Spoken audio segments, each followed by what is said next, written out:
know, I smell chicken. That smells good. Must be that fast food place back there. Wow. It smells amazing. I wish you guys could smell that. We're not actually doing this video to talk about how chicken smells, because I know you guys can't enjoy the same smell that I'm smelling right now. What I'm actually doing today is we're taking a ride to the flooded part.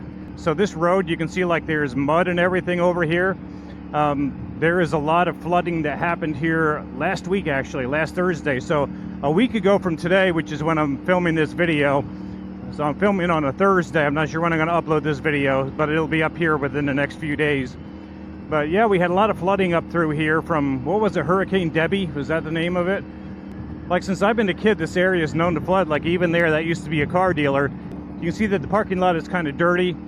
This guy right here, he's the guy that does my tire changes. His place flooded. So a lot of mud all through here. Fortunately, the road didn't really have too much flooding over it. But years ago, this road was underwater from a major flood, like a long time ago. So you might have seen some clips on the news, or maybe you're like me and you watch YouTube shorts and TikTok videos. You see people from Pennsylvania showing the flooding in the area. This is basically where it happened. This is known as Lycoming Creek Road. This road takes you right up into Trout Run. We're not going to be able to get to the gas station that I've had in some of my videos because the gas station was completely underwater and the road washed away. We're going to try to see how far I can get up there, though. It has been a week. I don't know what kind of temporary roadways they might have put into effect right now.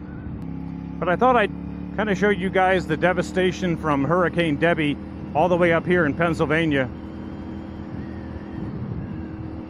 There's the creek over there now.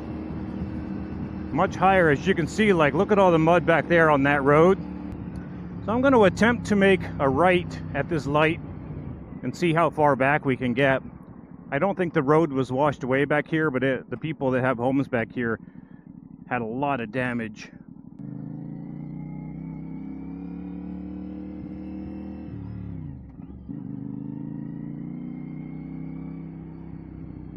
So I don't think these homes flooded right here. Probably their basements did. But then as we get up here a little bit further, I think we'll start to see where some of the mud got into things.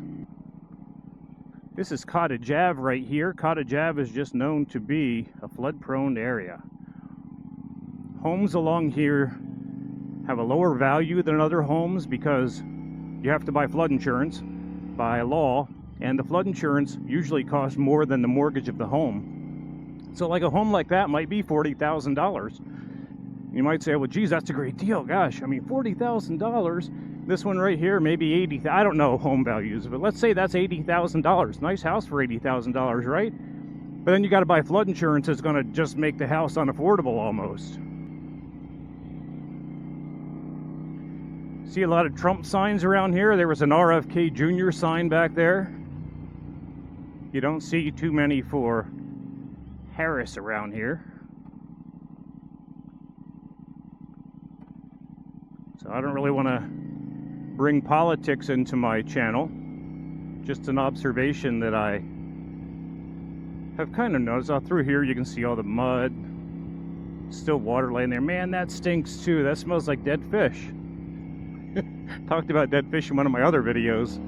I won't go there again this time.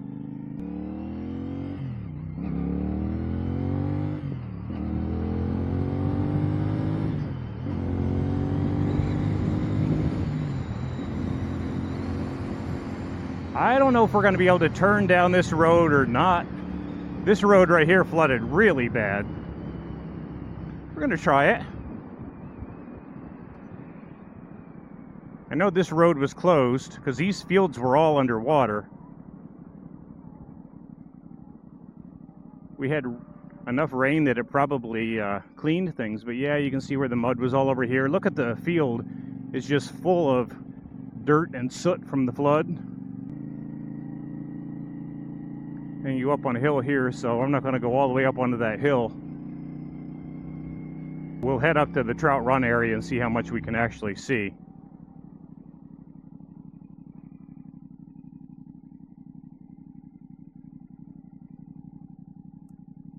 I had my turn signal on there. Why don't you guys tell me that? I wish you guys could talk to me sometimes and let me know, like, that I had my turn signal on the whole time I was on this road, because I was too busy looking at the mud. Jeez. Listen to that Yoshimir exhaust. Oh, man.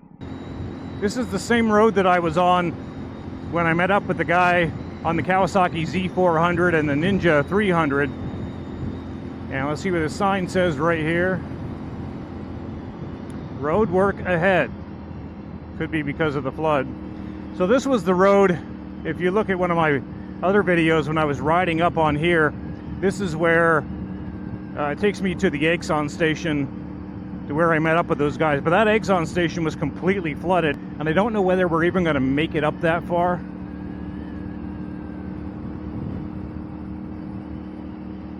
All that, the ditch just, you know, came down from the hill and flooded that. I don't know where this road work is, that they had a sign back there for it.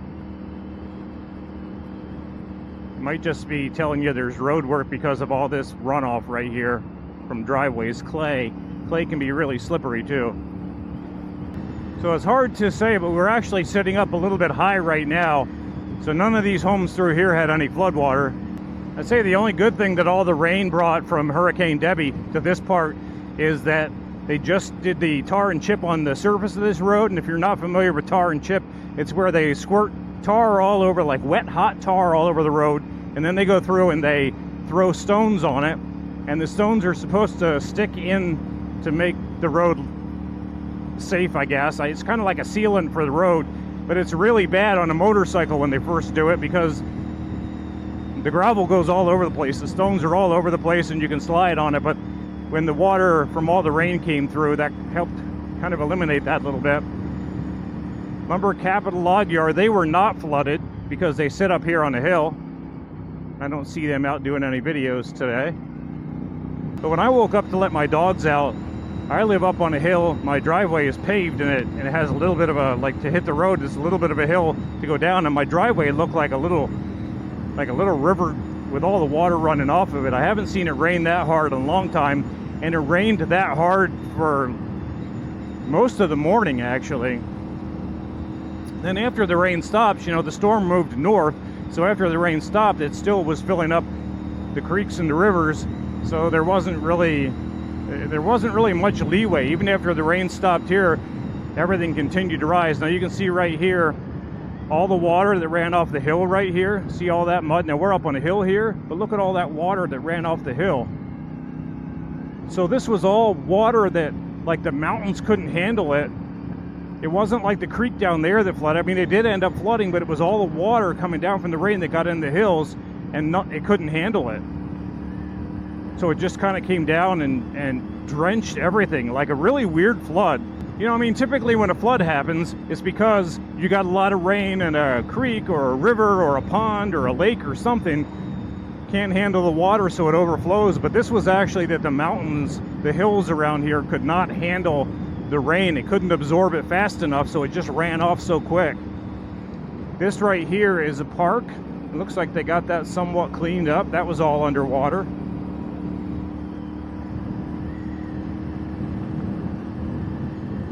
If you want to see what it looked like the day of the flood a week ago, just do a search for Trout Run, Pennsylvania flood. Trout, just like the fish, T-R-O-U-T. Trout Run, Pennsylvania flood 2024.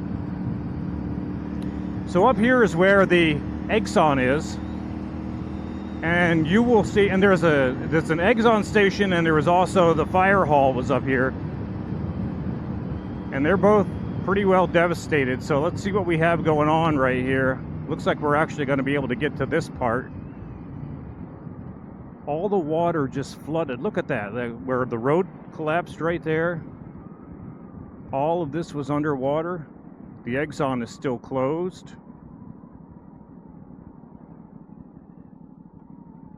It was really bad. You know, I hate to ride through puddles in my beautiful bike. I don't like to get dirt on my bike. But this fire hall right here, that is actually their fire hall in this small town. And that got devastated. The road's below. See the road right there? If you can tell, it's all messed up. So yeah, it's crazy. See, the fire hall is all like almost fell into the creek. Lots and lots of flood damage. Fresh oil and chip because they just did this road and it flooded. But it must have worked because this part of the road didn't come apart like up there. So that road's definitely closed. Got my turn signal on again, guys, because I'm paying attention to other things. So that's the area that flooded that you might have saw on TV. That's what it looks like a week later.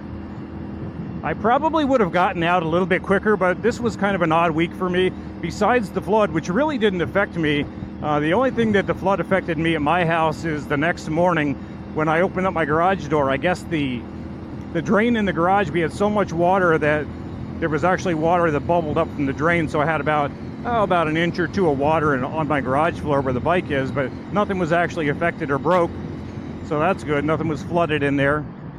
But the thing that did affect me last Thursday is I decided to make homemade potato chips. Like, have you ever been to a bar or a restaurant where they make homemade potato chips and they're really good? You know, they thinly slice the potatoes, they deep fry them, and they taste really good. So I wanted to try to make homemade potato chips. When I was slicing my chips, I had like one of those vegetable slicers with a real thin blade on it to slice potatoes. But I wasn't paying attention, kind of like, look at all this soot. And I don't know that, it isn't really slippery, but I don't know, you could slide on it maybe. But I guess I wasn't paying close enough attention to how I was slicing the potatoes. And on the last one, I ended up like pushing the potato through, and I was a little bit too close, and I zapped the end of my finger off. Now, I don't want that to sound more drastic than it is. Like, when you're slicing potatoes, you're kind of going this way, so it never got the nail, but it got the underside of my middle finger, and it took a pretty good chunk out of it. Surprisingly, though, like, it's healing really quick.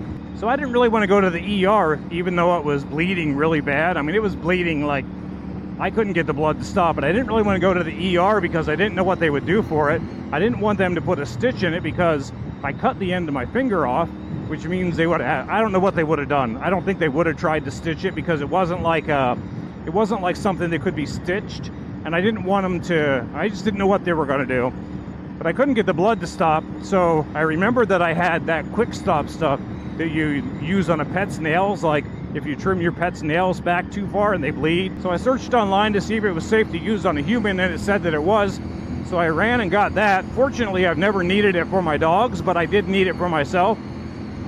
So I got that powder out and I stuck that on. It burnt really bad when I first put it on, kept bleeding, so I had to keep putting more on, and finally got it bandaged up well and got the blood to stop bleeding. And something just bit me on my neck now. Finally got it to stop bleeding, kept it wrapped that night, went to bed, woke up the next morning, didn't look any worse. But I knew I had to get it cleaned out to make sure I had a new fresh bandage on it. And I'm more of a naturalist than I am, I don't believe in a lot of medicines. So one thing that I like to use on any kind of a cut, and I use it in my dog's ears to keep any kind of bacteria out, is colloidal silver. I don't know if you've ever heard of it or not, but it's a great antibacterial, really good on cuts, helps them heal really well. So I soaked my finger in that. It didn't burn to do that, and it helped to get some of that powder off of it. The blood was not as bad as it was the night before. Rebandaged it up, and I did that for the next few days, and now here I am riding the bike with it. My finger is a little bit, I'm not flipping you guys off, but my finger is a little bit shorter than it was. And it's on my arm that's a little bit shorter, which is kind of crazy. Gosh, I'm just falling apart here from my finger to something zapping me on my neck. Some kind of bug got me anyway. But anyway, that's why I'm a mess this week, Not so much the flood on my part, but zapping my finger off. By the way, the potato chips, they actually tasted really good. I don't know what happened to the end of my finger. As soon as it happened, I felt it. It didn't really hurt. I just kind of knew. I was like, oh man, that's not good. The blood started coming. I held my finger over the sink and ran some water on it, and I think the end of my finger probably went down the drain. So I think if I could have found the end of my finger, I could have probably put that on and it would have healed maybe even faster, but it wasn't meant to be, I guess. Now, if you look down there, years ago that used to be a grocery store. You can tell that really flooded. we're going to turn at this light. From what I understand, the creek through here, hey, there's one of those little mini trucks.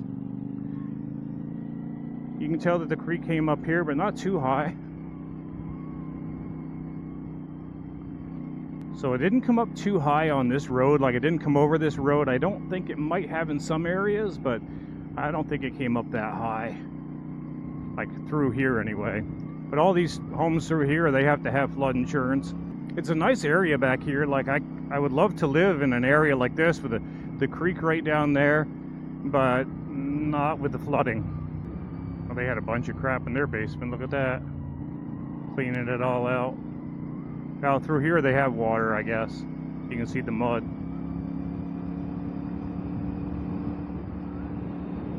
Now just powdered dirt. It looks like the water was over the road here. Anyway guys, that's it for this video. Thank you guys for watching. Have a good one and bye-bye.